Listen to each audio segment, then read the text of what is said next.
នេះគឺជាសកម្មភាពក្នុងការដំឡើង Android CarPlay នៅលើរថយន្ត Honda CR-V អញ្ចឹងដឹងថាការដំឡើងវិញ្ញា Android លើរថយន្ត Honda CR-V នេះមានដំណើរការអ្វីខ្លះតោះទៅទស្សនាទាំងអស់គ្នាស្ដីថ្ងៃនេះខ្ញុំមកដល់ទីតាំងផ្ទះបងមករាយឥឡូវមកគាត់ឲ្យខ្ញុំជួយតនិយាយឡាន Android របស់គាត់ហើយចាំមើលថាថ្ងៃនេះខ្ញុំតកើតឬក៏មិនកើតតខ្លួនឯងប្រើប្រាស់បានឬមិនបានឬក៏ត្រូវយកឡានហ្នឹងយកទៅឲ្យជាងតឲ្យតោះវាទៅមើលការតនិយាយឡានទាំងអស់គ្នាតោះអូខេហើយ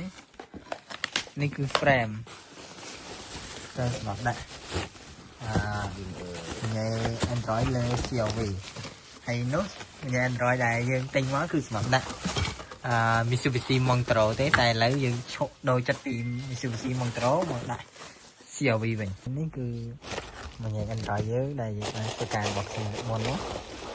យើងនឹងធ្វើការចាប់និយាយ Android នេះនៅលើឡាន CR-V របស់គាត់នេះដែលឡាន CR-V របស់គាត់គឺមាននិយាយឲ្យសាច់សាហើយតែយើងនឹងដូរពីនិយាយធម្មតានេះទៅជានិយាយ Android ឥឡូវយើងចាប់ការព្រិលនេះអង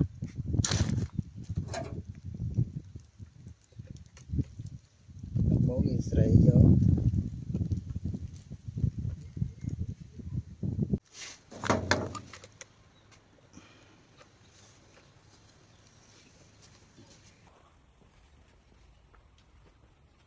នេះដាក់សុំនេះចេញហ្នឹង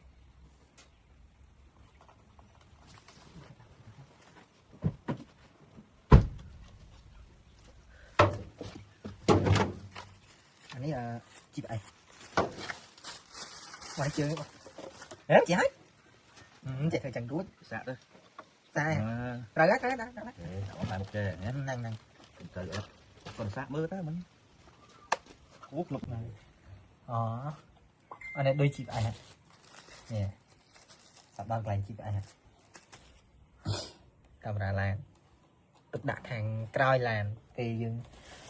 ប្រើលេខ Air សម្រាប់ប្រយោជន៍ថាក្រោយល្អហ្មងពេញមុខល្អស្អាតណូថាច់នេះមកអែមមកឆ្ងាញ់អា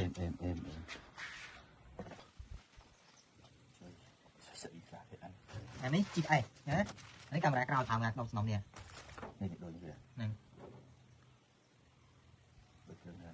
នេះមិចនេះមិចស្ដាប់មិចនេះណាមិចណាអានេះ USB មួយទៀត port មួយទៀតនេះ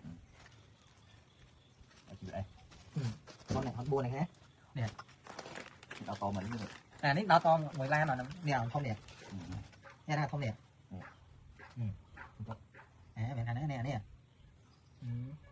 thấy nè lập 4 hàm ô cầm bán xa chứ vậy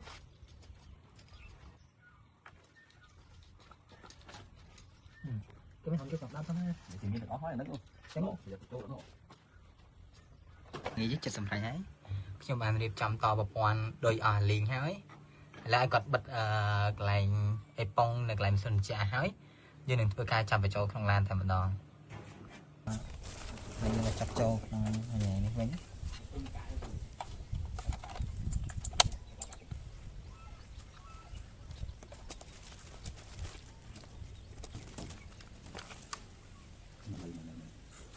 រៀបចំស្អាតវាអូយស្ដីណាអូខេតោះឥឡូវយើងធ្វើការដាក់សុំនេះចូលតែម្ដងទី1យើងមើលទៅលើដូចនេះ2,000 years later ពួកខ្ញុំនៅតែត្រូវការរកជាងដើម្បីជួយក្នុងការតខ្សែភ្លើងព្រោះបញ្ញានេះគឺបានប្រើដោយតម្រូវគ្នាទេគឺត្រូវកាត់តខ្សែបាទឥឡូវយើងបានធ្វើការតរួចរាល់អស់ហើយតែយើងចាប់ដើមធ្វើការ set up កម្មវិធីតែម្ដងឥឡូវ Wi-Fi គឺខ្ញុំ connect ជាមួយនឹង Wi-Fi រួចរាល់អស់ហើយគឺ30 Galaxy 20 Ultra អូខេអញ្ចឹងយើងជិះមកវិញយើងនៅតែ connect ជាមួយនឹង YouTube ដើម្បីងាយស្រួលក្នុងការមើលបទចម្រៀងខ្ញុំចាំបន្តិចដោយសារយើងអ៊ីនធឺណិតយើង slow ដែរភ្ជាប់ជាមួយនឹង YouTube អីរួចរាល់អស់ហើយដូច្នេះយើងកម្មវិធីនេះគឺរួចរាល់ 100% ដែលយើងអាច connect Bluetooth ឬក៏ប្រើ Wi-Fi បានគឺវីដេអូរបស់ខ្ញុំគឺបញ្ចប់ត្រឹមនេះសូមអរគុណសម្រាប់ការតាមដានទស្សនា